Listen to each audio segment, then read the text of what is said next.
Absolute Martian Manhunter has returned. We just got issue 7 this week, and I thought it would be good to have a little refresher of each issue that's come out so far. So we're all ready to go to read issue 7. And while I am going to be giving a brief summary of each issue, I do highly encourage you to go read this comic for yourself. It is masterful work from writer Dennis Camp and artist Javier Rodriguez. But without further delay, here is a quick recap of each issue of Absolute Martian Manhunter so far. This is FBI agent John Jones. He is currently recovering from injuries sustained in a bombing at a coffee shop. Physical injuries are not the only thing he's endured. His mind is starting to slip from reality. He sees technicolor smoke and fog all around him. Despite lamentations from his wife, he continues to work his FBI cases and investigate the bombing that gave him his injuries, even though his boss forbade him from involving himself in that case. But something isn't quite right. He begins to hear other people's feelings, see their minds. He starts to lose it, until he hears something else entirely speak inside his mind. From the fog and the mental chaos emerges an alien-like form, calling himself, or rather themselves, the Martian Mindfucker.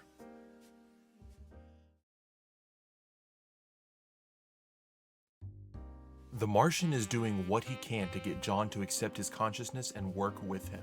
John is resistant at first, but the Martian bestows upon John the Martian vision, allowing him to see clearly for the first time. With his newfound sight, John is led by his senses to a real-world conflict, a man executing people because he believes aliens are replacing humans. Now working together, John and the Martian attempt to figure out what makes this guy tick and calm the situation.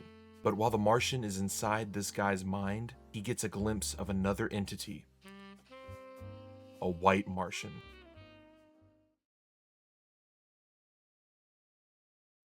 John and the Martian seem to be getting used to each other well enough.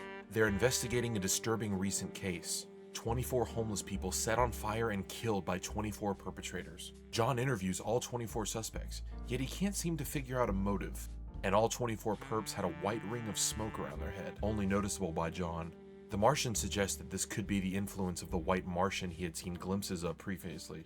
Later that night, John gets a call that many buildings have been set on fire simultaneously in the city. An event eerily similar to the one that they were just investigating. John once again opens his mind to the Martian vision and figures out the next place that will be hit by these weird acts of arson, the Sunnyside Hotel homeless shelter. John and the Martian rush to the scene, John rescuing the people inside while the Martian battles these people's demons. They've almost rescued everyone when they are approached by a woman engulfed in white flame with a message for the green one. She tells John that people think it's about the fire, but it's not. It's about the smoke. A disastrous heat wave hits the town of Middleton, causing anger and unrest amongst its citizens. Fights break out, people die in the crossfire, and pre-existing tensions are escalated in this blistering white heat. The heat wave seems to be a direct attack from the white Martian, attempting to gain influence over the people of Middleton.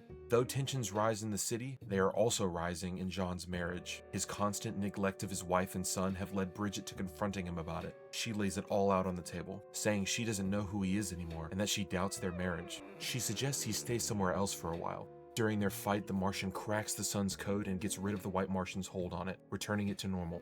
But all of this was a distraction, as the white Martian's real goal was a coordinated attack on the city's power grid, plunging it into utter darkness.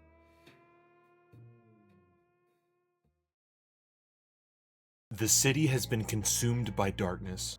A citywide blackout, the sun is gone, and the people's worst thoughts and actions come to life through their shadow selves. Citizens have resorted to looting, violence against one another, even animals, just disgusting behavior. John and the Martian drive around town, putting a stop to as many of these bad people as possible.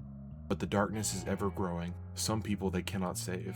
While observing a man kill his family, then himself, John is struck by an ambulance and slams against a brick fence. Two people emerge, one dressed in doctor's attire, the other with a blank white ball where his head usually is. While this is happening, the Martian attempts to locate the origin of this white Martian, this darkness, and what he finds can only be described as the dark side. Dark side is beginning, end, everything.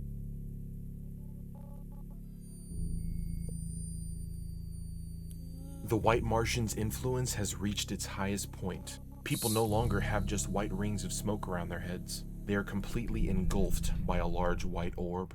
John and the Martian have decided it's time to put an end to it all. A metaphorical battle ensues between the green and white Martian, blurring the lines of reality. John races to save his wife and kid from a dangerous killer who is also under the white Martian's influence. John finally confronts his dark emotions and insecurities and vows to work it out with Bridget. It seems that this breakthrough was what the Martian was after all along, now opening the eye of all the brainwashed citizens to the beauty and love of everyone around them, pushing the white Martian out. The white Martian has lost his influence, but not completely. John's son Tyler secretly ate a Choco cookie that was poisoned by the minion of the white Martian, allowing it to live on with a host of its own. An eerily similar parallel to John himself.